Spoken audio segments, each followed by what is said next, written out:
1 Pedro, capítulo 3, versículo 18. O tema da mensagem é esse: entre a cruz e a ressurreição. Irmãos, dobre a sua atenção, por favor. Diz assim, ó: porque também Cristo padeceu uma vez pelos pecados, os justos pelos injustos, para levar-nos a Deus, mortificado na verdade na carne, mas vivificado pelo Espírito, no qual também foi e proclamou. Aqui a tradução correta é essa: proclamou, tá certo? Aqui é queriço. Queriço é proclamar. Se fosse querigma, aí sim seria pregar o evangelho, tá certo? Então aqui é proclamou, essa é a tradução correta. No qual também foi e pregou aos espíritos em prisão, os quais em outro tempo foram rebeldes, quando a longanimidade de Deus esperava nos dias de Noé, enquanto se preparava a arca, na qual poucos, isto é, 8 almas, se salvaram pela água. Pelo que também, como uma verdadeira figura, agora vos salva o batismo, não do despojamento da imundícia da carne, mas da indagação, ou algumas traduções de interrogação, de uma boa consciência para com Deus, pela ressurreição de Jesus Cristo, o qual está à destra de Deus, tendo subido ao céu, havendo-lhe sujeitado os anjos e as autoridades e as potências, que é os poderes. Amém? Pode ocupar o assento, glorificando Jesus. A epístola de Pedro foi escrita em um período em que o povo de Deus, os crentes, estavam vivendo terríveis perseguições concernente ao Império Romano, o Estado. Havia uma perseguição terrível contra o povo de Deus, e em meio àquele sofrimento, o apóstolo Pedro ele tem a incumbência e a direção e a revelação do Espírito Santo para escrever, para tanto encorajar esses irmãos e explicar a eles qual é o propósito do sofrimento, para que eles viessem encontrar o porquê que ele estava sofrendo, qual era a causa do sofrimento. E logo no começo da epístola, Pedro vai dizer que nós sofremos, não é em vão, né, o sofrimento do cristão. Nós sofremos, tem propósito. Um deles é o quê? A nossa fé, em meio ao sofrimento, ela é purificada. A nossa fé é autenticada como uma fé genuína, verdadeira, diante da presença de Deus. E agora Pedro, aqui, se tratando desse assunto, ele vai dar o exemplo de Cristo. Ele vai mostrar que Cristo é o maior exemplo daquele que sofreu e não sofreu em vão, não sofreu por acaso. Sofreu, mas sofreu com propósito. Porque aqueles irmãos estavam sofrendo injustamente, perseguições terríveis de forma injusta, estavam sofrendo de forma injusta, né? Mesmo sem merecer, estavam sofrendo situações de prisão, de morte, mesmo sem merecer, injustamente. E agora Pedro então traz essa palavra como um consolo para os irmãos. Quando ele diz aqui no versículo de número 18, aqui que ele vai dizer, porque também, esse também liga todo o contexto, esse também significa Cristo, né? Assim passou, ele viveu isso. Jesus não merecia ter morrido do jeito que morreu, não merecia aquela coroa de espinho, ele não merecia nada disso, porque ele não fez nada para merecer, ele sofreu injustamente, bateram na face dele, cuspiram nele, tudo isso foi injusto. Mas o que ele fez? Ele se entregou à vontade do Pai, ele entregou tudo diante do Pai, e enquanto faziam mal contra ele, ele simplesmente orava e se entregava a Deus, que julga justamente todas as coisas. E o final de Cristo foi o quê? Foi triunfante. E Pedro está querendo dizer o que para os crentes? Assim será o nosso final. Hoje perseguem, hoje luta contra nós muitas vezes sofremos ódio, perseguição, mas isso não é vão. Nós, em Cristo Jesus, triunfaremos e teremos galardão em Deus, tá certo? Agora veja que Pedro ele começa aqui, né, pregar para os irmãos, ele diz assim, ó: Cristo padeceu uma vez pelos pecados, então já não há mais o que fazer em relação aos pecados, não tem mais necessidade como na antiga aliança, que todas as vezes que a pessoa pecava, ela tinha que oferecer uma pombinha, uma ovelha, um animal, ou se não, uma oferta vegetal, para que ele pudesse ser reconciliado com Deus, uma oferta de paz e assim por diante. Lá em Levítico traça uma lista de sacrifícios que era oferecido para que o homem pudesse ter comunhão com Deus, porque o animal, ele morria em lugar do pecador. Essa era a substituição. Só que aquele sacrifício não era o suficiente, não era perfeito. Por quê? Porque o animal era involuntário, ele não sabia nem por que ele estava morrendo, né? E ali ele morria inconscientemente. O sangue dele ia no lugar do pecador. Agora, ao contrário de Cristo, ele se entregou conscientemente. Ele falou: eu entrego a minha vida e depois tomo ela novamente. Então, o sacrifício de Cristo, ele é o quê? Ele é perfeito. É por isso que hoje o nosso culto, ninguém traz aqui um animal para imolar ele e derramar o sangue dele. Por quê? Porque Cristo já cumpriu toda a lei e os profetas. Cristo já cumpriu todas as coisas, toda a exigência do Pai, para que nós fôssemos restaurados, reconciliados com Deus.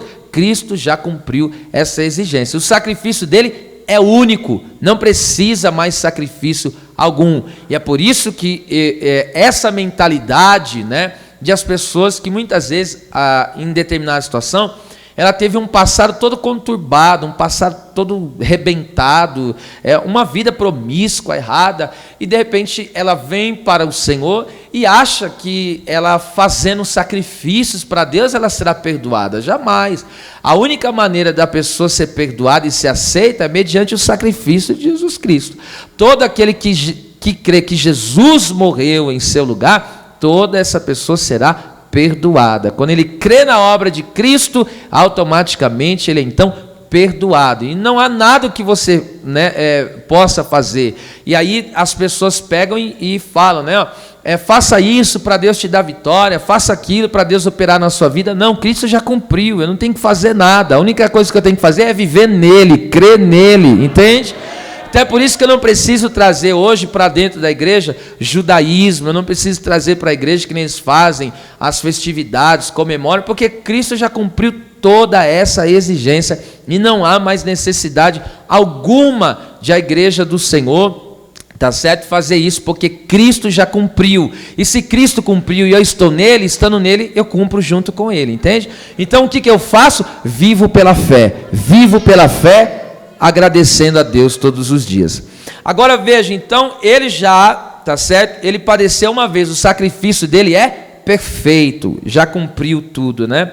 Agora a Bíblia diz o quê? O justo pelos injustos. Então veja só, ele era justo e nós injustos. Aonde está a nossa injustiça? Todos pecaram e destituídos foram da glória de Deus. E o salário do pecado é a morte. Então todo ser humano é pecador, todo ser humano pecou e se torna injusto. Injusto por quê? Porque ele tem uma dívida dentro da legislação divina, ele tem uma dívida e essa dívida, entende? Era impagável, o ser humano estava fadado ao fracasso. E agora quando Jesus, ele inocentemente, ele é entregue na cruz, ele é entregue consciente do que está fazendo, então ele tomou o meu lugar. Aquela coroa era minha, era sua. Aqueles espinhos, entende? As mãos perfuradas, os seus pés perfurados, o seu lado furado, todo o seu corpo retalhado, tudo aquilo era meu, era seu. Mas o justo que não pecou, ele foi no nosso lugar e falou: eu estou tomando o seu lugar, eu estou indo no seu lugar, eu estou pagando um preço em teu lugar. E agora, quando a pessoa passa a crer em Jesus, o que acontece com ela? Essa pessoa é justificada. Então, você não pode, você estando em Cristo, você vivendo em Cristo, você não pode ser mais acusado e não pode ser mais condenado. Romanos 8, 33 e 34, que Paulo falou, ele diz assim, ó: ninguém, né, quem tentará acusação contra os escolhidos de Deus? Aí Paulo diz: é Deus quem os justifica. Quem os condenará? Se foi Cristo quem morreu e ao terceiro dia ressuscitou. Então veja, intercede hoje por nós. Então ninguém pode me acusar, ninguém pode pegar o meu passado e jogar o meu passado na minha cara, ninguém pode pegar o seu passado de promiscuidade, de engano, de erro, de mentira. Ninguém pode pegar o teu passado e falar: você deve por isso. Não devo. Por que não deve? Porque Cristo já pagou esse preço e ele lançou no mar do esquecimento, e não tem quem vai lá buscar isso mais, porque Ele apagou. Agora em Cristo eu sou uma nova criação, as coisas velhas se passaram e eis que tudo se fez novo. Com a mão direita levantada, diga: não há acusação e nem condenação. Eu sou livre em Cristo Jesus. Quantos podem dar glória a Deus por essa liberdade? Eu sou livre. Eu sou livre, livre. Nós somos livres em Cristo, tá certo? E agora, para que Cristo fez isso? O texto diz: para nos levar a Deus. Olha que lindo, para nos levar a Deus. Então somente Jesus é o intermediário. O que é alguém que intermedia? É aquele que está no meio, entende? E reconcilia ambas as partes.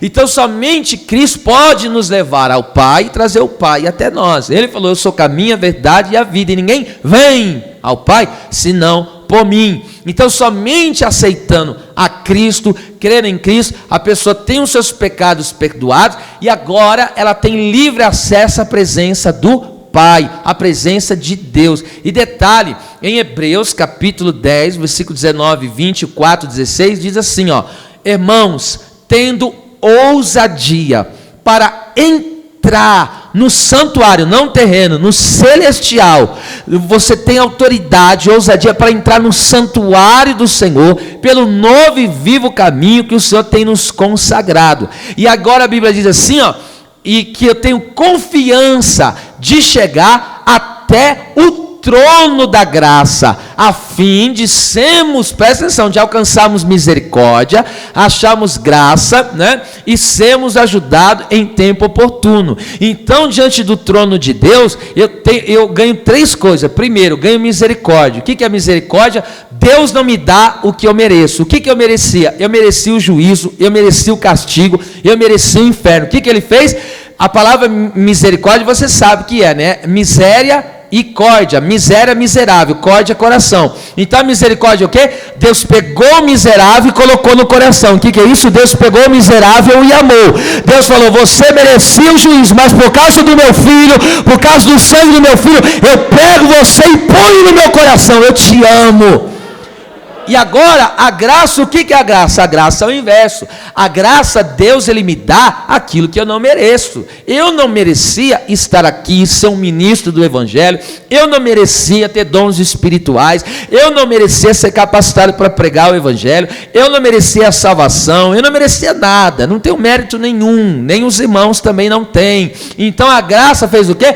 Ele nos deu, pela graça Ele pega e nos dá. Por exemplo, você não tem direito a nada, eu não tenho direito a nada, mas então por que Deus abriu a porta? Pela graça. Por que Deus abençoa a tua casa? Pela graça. Por que Deus abençoa a tua família? Pela graça. Por que Deus te cura? Pela graça. Por que Deus prospera o teu caminho? É tudo graça divina.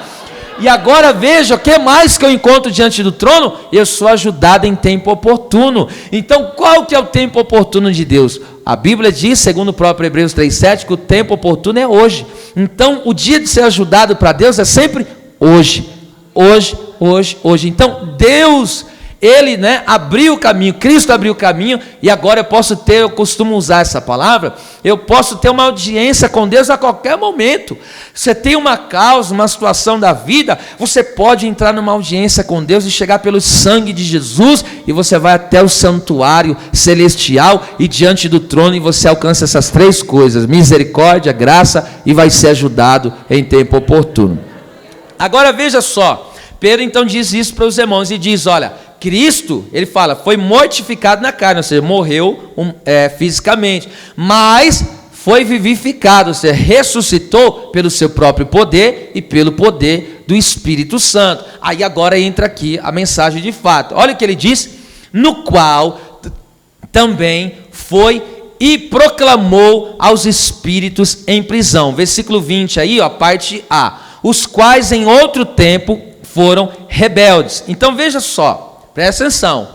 O texto está dizendo que Cristo, já falei da cruz. Agora, o que aconteceu? Quando Cristo, presta atenção, o Senhor Jesus, quando na sexta-feira, Ele está ali no Gólgota, Ele está ali no Caveira, sendo ali crucificado.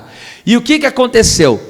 No momento ele está sendo tentado, estava uma luta tremenda, o inimigo querendo que ele fraquejasse e falhasse na cruz, até o último momento. Você lembra naquele momento, quando deram a esponja de vinagre para ele beber? Ele tinha feito um voto e falou para os seus discípulos: olha, eu não beberei do fruto da vide, até que beba novamente convosco no reino de meu Pai. Então ele fez um voto e vai cumprir esse voto. E ele fez um voto, e o inimigo tentou, no momento de fraqueza, colocar a perder. E colocaram, ele falou: tenho sede, momento de fraqueza física, né? Tenho sede. E molharam aquela esponja e deram para ele beber vinagre. Vinagre é fruto da vide, querendo que ele quebrasse o propósito. Mas a Bíblia diz que quando chegaram na boca dele, ele cuspiu e falou: não vou quebrar o meu voto. Então, 100%, o sacrifício dele valeu 100%. E aí, no momento do sacrifício, o que aconteceu? Ele dá aquele grande brado. Esse é o verdadeiro brado de liberdade. Ele falou: tetelestai, está consumado. Essa palavra consumado significa o quê? Ele completou a obra. Então a obra foi feita. Esse momento aqui, agora eu te levo para Colossenses capítulo 2, versículo 14 e 15. Olha o que aconteceu. Naquele momento em que Cristo estava ali, naquela cruz, presta atenção, havia uma pleia, irmão, havia muitos, todos os demônios, não os que estão presos, os que estão soltos nas regiões celestiais, estavam ali naquele momento. Olha só o que o apóstolo Paulo fala. Diz assim, ó: havendo riscado a cédula que era contra nós, nas suas ordenanças, a qual de alguma maneira nos era contrária, porque nós pecamos e essa cédula é contra nós, a dívida, tá certo? E atirou no meio de nós, encravando, melhor traduzido, encravando na cruz. Então, quando aquele soldado pegou aquele martelo e perfurou, acredito que foi as mãos, uns falam que foi aqui, mas acredito que foi as mãos mesmo. E ele pegou e perfurou as mãos. O que está escrito? Aqui o Paulo está dizendo que Cristo pega a nossa dívida e encravou na cruz. Ele pegou e falou: a dívida do meu povo está vindo aqui, ó. E ele pegou a dívida sobre ele, tomou sobre ele aquela dívida. É por isso que eu não tenho mais dívida, você não tem mais dívida. Isso você tem que gravar isso. Olha o que aconteceu naquele momento, porque como que o inimigo pode operar na vida do homem? Como que o Satanás pode perturbar a vida do ser humano? Por causa do pecado. Esse é o aguilhão da morte, é o pecado. E o diabo usava o aguilhão, né, o que é a morte, aferroando o ser humano por causa do pecado. E ele estava lá atormentando o ser humano, prendendo o ser humano. Só que se a dívida foi paga, olha o que aconteceu na mesma hora com ali os demônios, ó.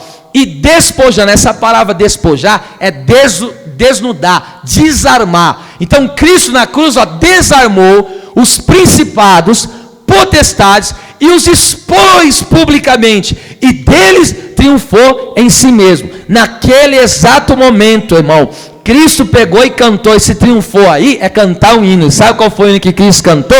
Aonde está a morte? O teu aguilhão. Aonde está a morte? A tua vitória. Tragada foi a morte pela vitória. E Cristo ali, eu estou falando que foi ali, sabe por quê? Muitos têm a noção que Cristo pegou a chave da morte e do inferno no Hades. Claro que não, ele pegou na cruz, ele tomou a chave na cruz, foi na cruz que ele expôs publicamente. Agora você entende o que está escrito em Isaías 54, 17, aqui em caixa? Nenhuma arma forjada, preparada contra a sua vida prosperará. É por isso que contra a tua vida não vale macumba, não vale feitiçaria, não vale olho gordo, não vale praga. Pastor, estão falando mal, estão falando, não vale, porque Cristo já desmantelou as obras do inferno. Jesus já desfez, expôs publicamente os demônios.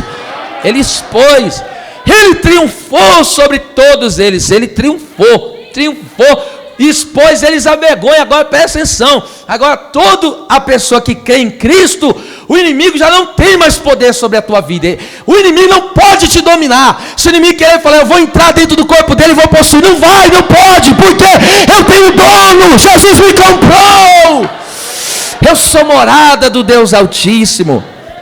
Aí vamos lá. Nesse momento que Cristo dá o brado, tá certo? E ele toma a chave ali do adversário, ele tomou a chave espiritualmente falando, ele toma a chave, para onde ele vai? O corpo dele está na sepultura, e agora para onde ele vai? Ele desce lá no Hades. Ele vai lá e desce no Hades, e quando ele chega lá no Hades, lembra quantos compartimentos tinha?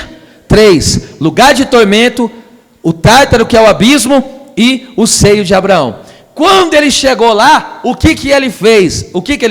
Ele proclamou a sua vitória, porque ele já tinha proclamado lá em cima, expondo os demônios que estavam livres, e agora desceu lá, naqueles demônios que estavam presos lá no Tártaro, chegou e falou: eu sou a ressurreição e a vida, eu sou o Alfa, eu sou o Ômega, eu sou o Todo-Poderoso que era, que é, que há de vir, eu triunfei, eu venci, e todos vocês estão debaixo dos meus pés. Cristo proclama a sua vitória diante desses espíritos imundos. Agora deixa eu falar aqui um pouco sobre isso. Quando que esses milhões de demônios foram parar lá nesse Tártaro? Deus colocou eles em cadeias. Você leu comigo no versículo 20 aqui de 1 Pedro 3. Os quais em outro tempo foram rebeldes. Entende? Noé não estava pregando nos seus dias lá? E Noé pregava. E quem só que Noé conseguiu ganhar para a salvação? Só a família dele, só ganhou a família. Tinha milhares de pessoas, não sabemos o número, né? Embora estava começando aí na terra, mas já tinha bastante gente. E ali o que acontece? Noé pregou, e só ganhou 8 pessoas. Por quê? Porque nessa época aqui, havia uma ação demoníaca terrível na terra. O homem está desenfreado e estava na mão do inimigo. O inimigo aprisionando o homem no pecado, entende? Trazendo para uma linguagem mais de hoje, nos vícios, nas drogas. A Bíblia não diz o quê? Casavam-se, davam-se casamento, só pensar nas coisas terrenas, vivendo, entendeu? Todo tipo de nojeira espiritual. Então é assim que aquele povo vivia. E qual era o impedimento ali quando Noé pregava e aquele povo não se rendia? Porque havia uma forte opressão, havia uma forte ação dos demônios naquela época, entende? E como que eu sei disso? Olha só, a Bíblia mesmo diz, você leu comigo no versículo 20, mas vamos para 2 Pedro, capítulo 2, versículo 4. Olha só o que aconteceu. Porque se Deus não perdoou, aos anjos que pecaram, mas havendo-os lançado, ali no original, Tártaro, tá bom? Que é o abismo. Os entregou, olha lá, as cadeias à escuridão, ficando reservados para o juízo. Agora, como assim? Se esses anjos já tinham caído na rebelião contra que Satanás fez, eles já tinham caído, por que Deus está dizendo que eles pecaram aqui? Qual é o sentido? Aí você vê Judas, capítulo 1, versículo 6. Porque eu não falei que a casa deles é o quê? As regiões celestiais. Só que agora, o que os demônios estão fazendo? Eles estão saindo das regiões celestiais, depois que o diabo deu uma rasteira na Adão e Eva, e agora estão operando, estão possuindo os corpos. E quando eles vêm na terra e possuem os corpos, eles estão trabalhando ilegalmente. Porque você sabe que só pode operar na terra quem tem corpo. A terra foi dada para os homens. É por isso que quando o ser humano morre, o espírito, que é a folha de vida, volta para Deus, a alma vai para um lugar espiritual, que nós já vamos tratar aqui, tá certo? E o corpo dele vai para a sepultura, entende? Agora veja isso aqui, só pode operar aqui na terra quem tem corpo. Esse é o passaporte de operar na terra, quem tem corpo. Quem não tem corpo não pode operar aqui na terra, entende? Agora você entende qual que é a luta dos demônios agir no corpo do ser humano, para que eles possam continuar operando sobre aqui a vida dos homens. Agora veja isso aqui, eles estão lá no seu domicílio, só que agora os homens deram brecha, eles começam a possuir os corpos, operar na vida do ser humano, tá certo? De todas as formas. Aí olha só o que Deus diz aqui, e aos anjos que não guardaram o seu principado, mas deixaram a sua própria habitação, deixaram as regiões celestiais e começou a possuir os seres humanos no dia de tanto Noé como nos dias de Sodoma e Gomorra. Reservou na escuridão, em prisões eternas, até o juízo daquele grande dia. Só para você ter uma noção, os demônios, eles estavam vulneráveis. Quando eles vinham e operavam aqui na terra, na vida do ser humano, eles estavam vulneráveis a ser lançados no abismo, entende? Quando veio o dilúvio e matou todas aquelas pessoas nas águas, o que aconteceu com aqueles demônios que estavam operando aqueles homens? Deus levou eles para o abismo. Deus reservou eles lá no Tártaro. Eles estão lá até hoje, tá certo? Agora veja só, eles têm medo do abismo. Lucas capítulo 8, isso aqui, essa matéria é muito forte, hein? Lucas capítulo 8, versículo 29. Olha só, a respeito do gadareno. Lembra o legião que operava no gadareno? Ouça isso. Porque tinha ordenado ao espírito imundo que saísse daquele homem, pois já havia muito tempo que o arrebatava, e guardava-no preso com grilhões e cadeias, mas quebrando as prisões, era impelido pelo demônio para os desertos. O 30, e perguntou-lhe Jesus, dizendo, qual é o teu nome? E ele disse, legião, porque tinha entrado nele muitos demônios. Olha o 31, e rogaram-lhe os demônios, que os não mandasse para o abismo. Então veja, eles sabiam que já existiam muitos lá presos. E ele está dizendo para Jesus, e detalhe que Jesus atendeu eles. Tá? Detalhe, isso é um propósito divino. E ele pegou e disse assim, os demônios, a legião, falou, não nos manda para o abismo em prisões, nos deixa aqui ainda operando ainda. E Jesus não mandou eles para o abismo, porque se Jesus manda eles para o abismo, na hora eles seriam presos lá no abismo e não podem sair de lá, até ser lançado no inferno, que esse é o destino final de todo rebelde, tanto homens como demônios, esse é o destino final, o Guiena, o inferno. Então veja só, eu estou mostrando aqui para vocês o que está acontecendo no sábado.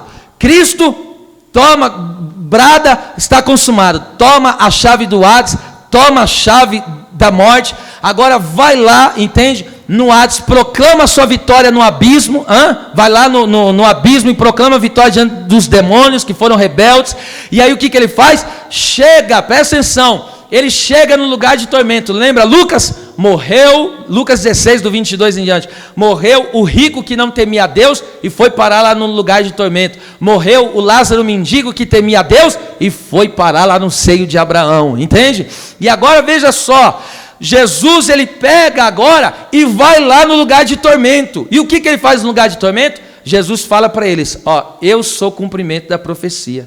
Vocês me rejeitaram, vocês rejeitaram meus profetas que eu enviei, vocês rejeitaram a minha palavra, vocês rejeitaram a minha lei, vocês rejeitaram meus profetas, vocês rejeitaram os meus servos que falavam de mim, que falavam da salvação, e vocês agora está aqui, eu sou o cumprimento da profecia. Imagine que quando Jesus chegou lá no lugar de tormento, foi um céu para eles, porque imagine a glória, ele resplandecendo a glória dele dentro daquele lugar, eles tiveram uns momentos, não sei quantos, uns momentos de céu ali.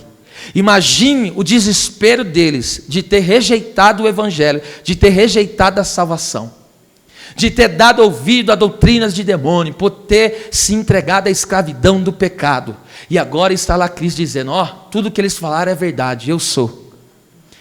E agora Jesus vai para o terceiro compartimento. Para onde que ele vai? Ele vai agora para o seio de Abraão. Quem estava lá? Todos os crentes, os servos de Deus que morreram na fé. E aí quando ele chega lá, irmão, o culto foi tremendo.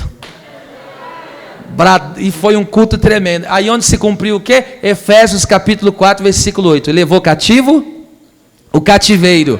Levou cativo o cativeiro. Então Jesus pegou ali o seio de Abraão e o que ele fez? Estou resumindo.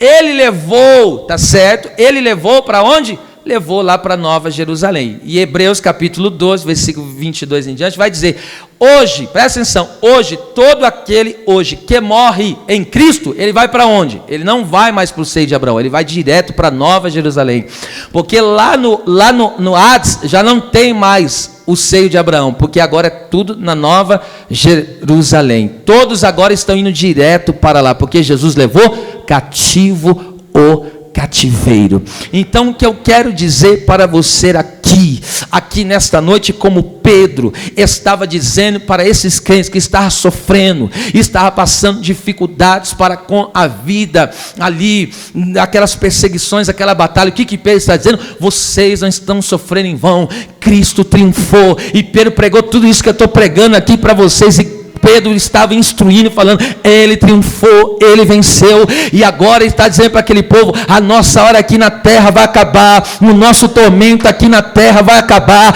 mas chegará o momento que nós desfrutaremos da glória de Deus, eternamente diante da sua presença. E agora veja o que Pedro está dizendo para aquele povo, olha só, então a arca de Noé, aquelas águas fala do que? De um grande batismo, representa, simboliza o batismo, porque lembra onde a arca começou? A arca começou na terra, mas ela foi parar na onde? Lá no monte, porque quem desce as águas do batismo se torna uma nova criatura, recebe poder e autoridade espiritual. E aí o que Jesus falou? Eu vos dou poder para pisar serpente e escorpião, então algum vos fará, aleluia! Agora nós somos o quê? Morada do Espírito Santo. Nós somos casa de Deus. Então, o que Pedro está dizendo para esse povo? Pedro está dizendo, ainda essa terra sofre uma influência infernal dos demônios que estão atuando para levar o ser humano para o inferno, levar o ser humano para a prostituição, levar o ser humano para todo tipo de promiscuidade, leviandade e assim por diante, para levar o homem se atolar no pecado. É os demônios que fazem isso, é os demônios que separam marido de mulher, é esses espíritos imundos atuando, que levam o homem para a cachaça, que levam o homem para as drogas, que levam o homem para a mentira, que levam o homem para o engano. Mas a igreja do Senhor recebeu poder, a igreja do Senhor recebeu autoridade. Eu quero dizer, você não só vai ganhar tua casa, não, você vai ganhar tua casa, estou profetizando, vai ganhar tua parentela, vai ganhar teu bairro, e eu creio, a salvação alcançará essa cidade, a nossa nação. Quem crê nessa palavra, levante as mãos. Eu te dou 30 segundos para você abrir a boca e dar glória a Deus. Derá, canta com clamância, canta, nequester, que amante, comanassa, alabacala, baixando, comantulha. Você não deve nada para ninguém, não seu amor. Cristo já te perdoou. O diabo não pode chegar para você e dizer, você me deve, você é meu, eu tenho poder sobre você. Tem nada que eu sujo, não tem, porque eu sou lavado, eu sou remido, eu fui comprado pelo sangue do Cordeiro. Xerebando codereba cante nequester que amanda candarápia. Eu não sei quanto tempo nos resta aqui nesta terra, mas eu estou decidido diante da presença de Deus, porque soldado não foge da batalha, soldado não foge da peleja. Se tiver que morrer, vou morrer no campo de batalha. Se tiver que cair, vou cair ou ser morto, mas vai ser no campo de batalha. E qual é o meu campo de batalha? Pregar o evangelho, pregar a salvação, pregar a vida eterna, em nome do Senhor Jesus. Eu creio que não acabará do jeito que está. É tempo de salvação. Deus levantará uma igreja poderosa diante da sua presença. Deus derramará no coração dos crentes amor pelas missões. Deus derramará amor pelas almas. O que é que nós estamos fazendo? Os crentes de antigamente, eu vou rasgar o verbo aqui agora. Os crentes de antigamente não tinha internet, não tinha televisão, não tinha as mídias sociais, não tinha carro, não tinha avião, não tinha transporte. Eles não tinham muitas vezes pelas lutas e a situação financeira, nem uma jumentinha para andar, nem um cavalinho para cavalgar. Eles iam de porta em porta, pregando o evangelho, dizendo da salvação do Senhor. E Paulo em 2 anos pregou em toda a Ásia o evangelho do Senhor. Sabe por quê? Porque tinha poder do Espírito Santo. Tinha poder do Espírito Santo. Poder, eu creio, nós estamos aqui especificamente falando, Deus fez uma promessa, que até as crianças desta igreja profetizariam. Eu creio nesta promessa. Os meus olhos não se fecharão. Eu não sei quando, pode ser hoje, pode ser amanhã, eu não estou preocupado, e falo isso com todo o temor do meu Deus. Os meus dias estão na mão do Senhor. Não quero viver nenhum dia mais, nenhum dia menos que Deus determinou. Vivo na prudência e no temor do Senhor. Estou no meio de lobos, mas o meu pastor tem cuidado da minha vida. Então o que eu faço? Eu prego a palavra, eu prego o evangelho, eu prego a palavra, eu prego o evangelho. Ah, Nerai, Candorô que me saio dere cantarápia. Ah, meu Deus, e Deus falou que iria fazer isso. Quantas vezes Deus falou aqui já no nosso meio. E eu volto a dizer o que está ministrando hoje pela essa manhã. E em nome de Jesus, Deus sacudirá esse lugar com poder. E eu creio, a nossa nação, acredite se quiser, você não é obrigado a acreditar, aleluia. Mas essa nação está debaixo de promessa. Deus falou que iria sacudir a nação brasileira, que o Brasil seria um grande celeiro missionário para as nações. nações, que Deus haveria de despertar o seu povo diante da sua presença. E eu creio que esses dias está chegando. Não há, quando Deus quer operar, não tem diabo, não tem demônio, não tem problema, não tem dificuldade que possa impedir o trabalhar do nosso Deus. E eu creio, Deus começará a tomar os crentes. O crente não dispensará uma alma. No trabalho ele vai evangelizar, na escola ele vai pregar, aonde ele estiver ele vai proclamar: Cristo vive, seja liberto, seja livre, Cristo vive. Cristo vive. Cristo vive, Cristo vive. Eu creio nesse evangelho de poder. O evangelho que o morto ressuscita, que o paralítico anda, que o cego enxerga. Eu creio neste evangelho que o endemoniado ainda é liberto. Eu creio neste evangelho que os sinais seguem aqueles que crerem. Eu creio que Deus intensificará o seu mover, o seu trabalhar em nossos dias, em nosso meio. Não acabará assim do jeito que está. Deus avivará o seu povo. Eu creio nisso piamente. Eu digo, você não é obrigado a crer no que eu estou falando, e eu te respeito se você não comunga comigo esta fé, mas eu creio piamente que Deus se levantará nesse tempo, e haverá o maior tempo de colheita de almas dessa história. Deus varrerá as nações com o poder do seu Espírito, e no meio desse fogo acontecerá o raptar da igreja. Cristo levará o seu povo. Aleluia. Ponha no seu coração uma coisa: quanto tempo mais você acha que vai viver nessa terra? Eu não estou aqui assustando ninguém, até porque crente tem a convicção da realidade. Eu hoje estou aqui, e eu estou aqui hoje, e amanhã será que eu vou estar? Não sei. Eu confesso para vocês, eu não sei se eu vou estar aqui amanhã vivo, não sei. Pastor, isso não te preocupa? Diante de Deus não me preocupa. Eu sei em quem tenho crido. Cristo ressuscitou. A morte para mim não é o meu fim. E quando eu digo isso, não estou falando que tem que partir amanhã. Não, deixa Deus fazer a obra. O dia que Ele quiser levar, Ele me leva, irmão. Mas eu estou dizendo, eu vou viver a minha vida, cumprir o meu chamado, cumprir o meu ministério. Qual que é? Ide, pregai o evangelho a toda criatura. Pregai o evangelho a toda criatura. Se cada um de nós colocarmos esta palavra no coração. Já pensou do povo, dos membros, né? Não todos estão aqui, uns estiveram de manhã, outros agora à noite, tá certo?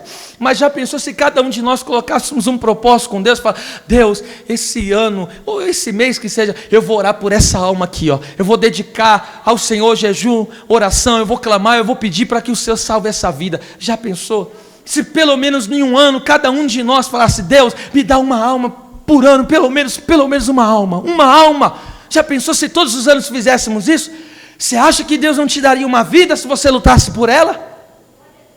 Aí vamos supor aqui, tá certo? Se está todos os quase 500 membros aqui, aí chegar em um ano, vamos lá, em um ano, cada um pediu uma. No outro ano vamos ter quantos? 1000. Aí no outro ano todos vamos pedir de novo, pelo menos mais uma. Eu estou colocando baixo, né? Mas, entende? Aí no outro ano vai ser 2000. E aí só vai multiplicando. Coloque no seu coração isso. Já pensou quando você chegar lá na eternidade? Aquela pessoa que você lutou em oração, que você pregou para ela, e você chegar lá em cima. Deus salvou aquela alma usando a tua vida, tuas intercessões. Já pensou quando você chegar lá, ver aquela vida? Ela foi livre do tormento do inferno. Você vai olhar para ela, ela vai desfrutar. Irmão, acorda, abre o teu olho. Essa vida aqui uma hora vai acabar. Você pensa até quando vai viver aqui na terra? A vida aqui uma hora acaba. Mas para nós que temos Cristo como Senhor e Salvador, a vida não acaba. Escute, quando nós morremos, nós vamos nascer. Diga, para onde? Para a vida eterna. Não é morte eterna, é vida eterna. Agora eu concluo aqui, esse pequeno estudo aqui, eu concluo, que para falar sobre isso aqui precisa de um seminário. Escute, agora observe isso aqui. Então hoje, preste atenção, coloca aí para mim Hebreus 9, 27. Mudou a direção de manhã, tá vendo, Edmar? Pode esquecer tudo aqueles versos lá.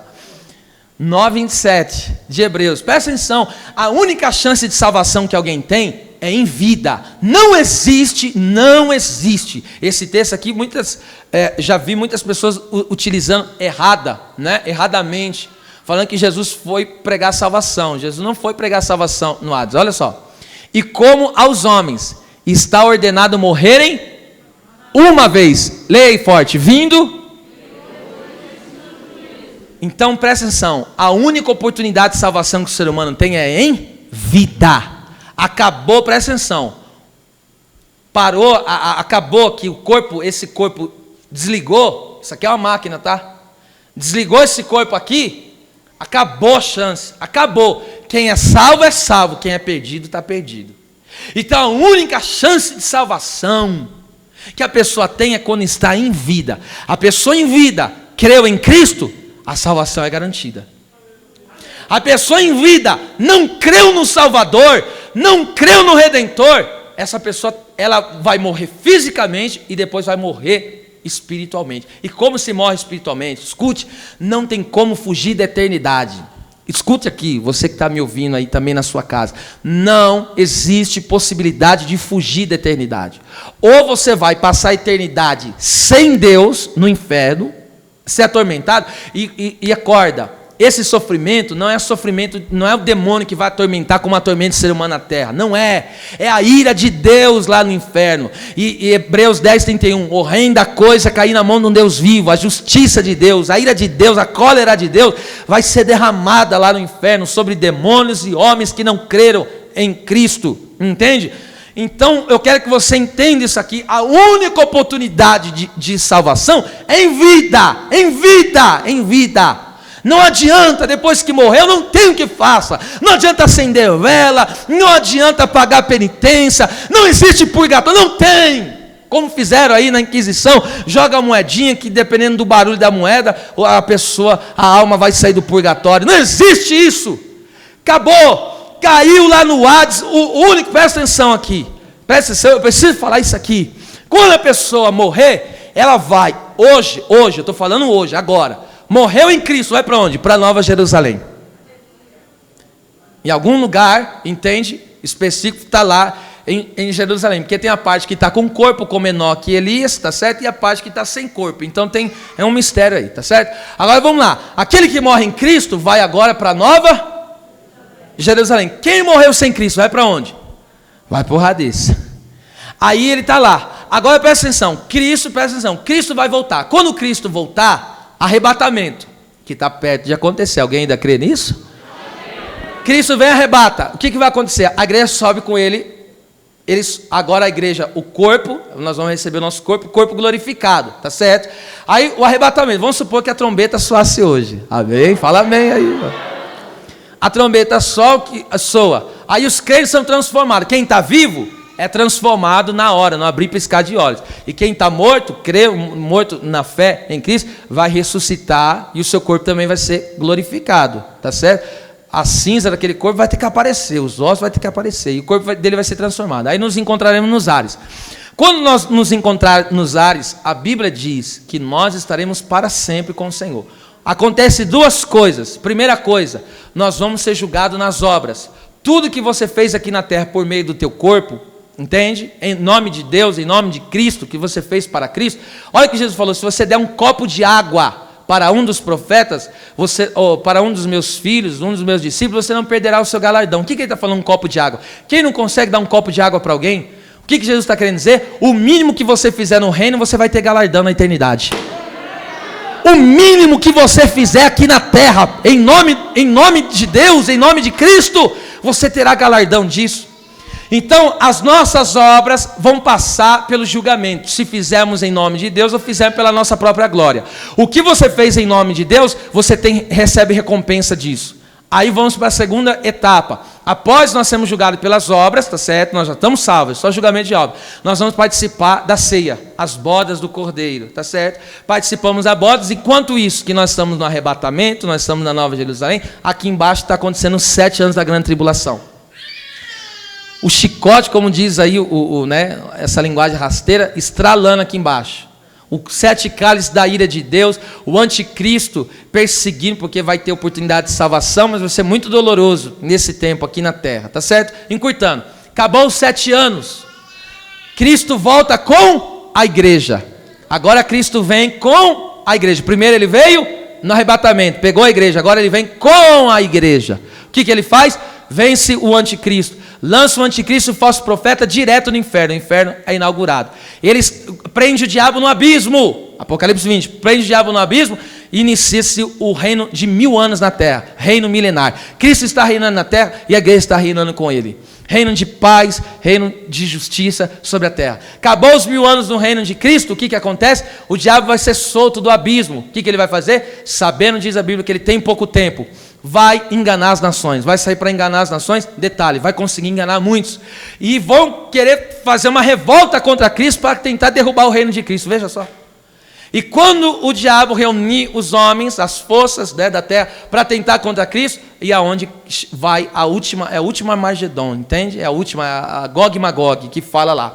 E ele pega e agora destrói, ele elimina todos os inimigos, entende? A partir desse momento agora é chegado o fim. O que acontece?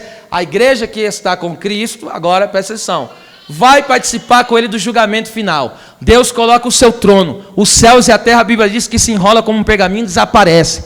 Os mortos que estavam no Hades, que morreram sem Cristo, o que acontece com eles? Eles saem do Hades para ser julgado, porque a proporção do sofrimento dele no inferno vai ser de acordo com o que ele fez na terra. Tudo que ele fez, todo o pecado que ele cometeu e não tem remissão disso, toda a maldade que ele fez, a proporção do sofrimento dele no inferno vai ser de acordo com o que ele fez aqui na terra por meio do seu corpo.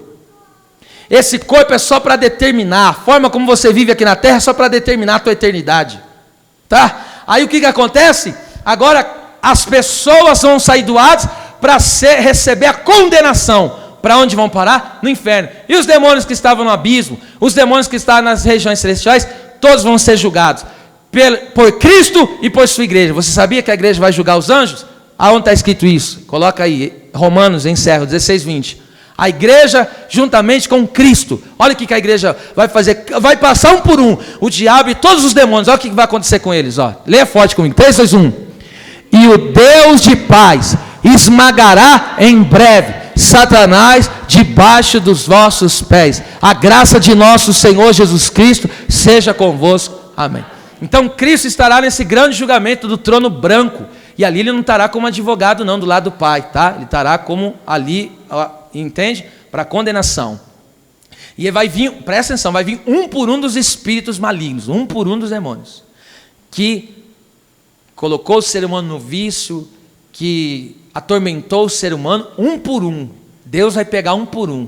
E um por um vai vir, Cristo vai pisar, esmagar, e a igreja estará com ele. E ele será esmagado, lançado no inferno. E aí também quem estava no Hades vai pegar, vai ser julgado. E aí vai ser lançado no inferno. O que acontecerá com nós? Nós agora vamos viver eternamente sobre o reino de Deus. Esse é o fim. Que linda história, não? Para aqueles que creem em Cristo. Esse é o fim. E aí nós vamos viver num céu onde a Bíblia diz: o que o olho não viu,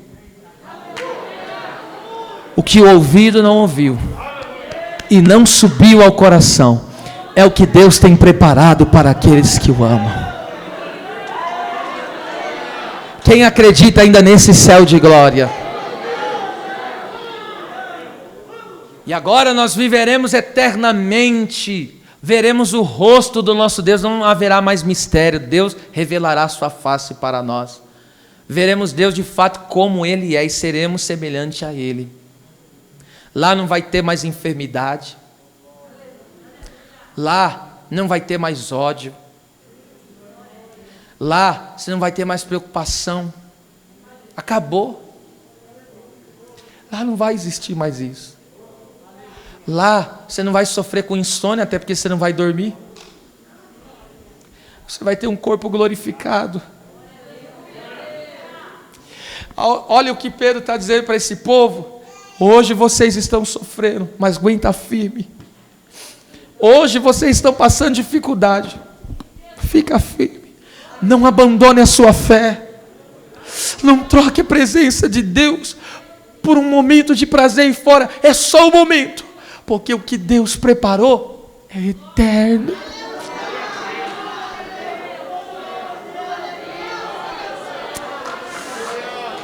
Aleluia.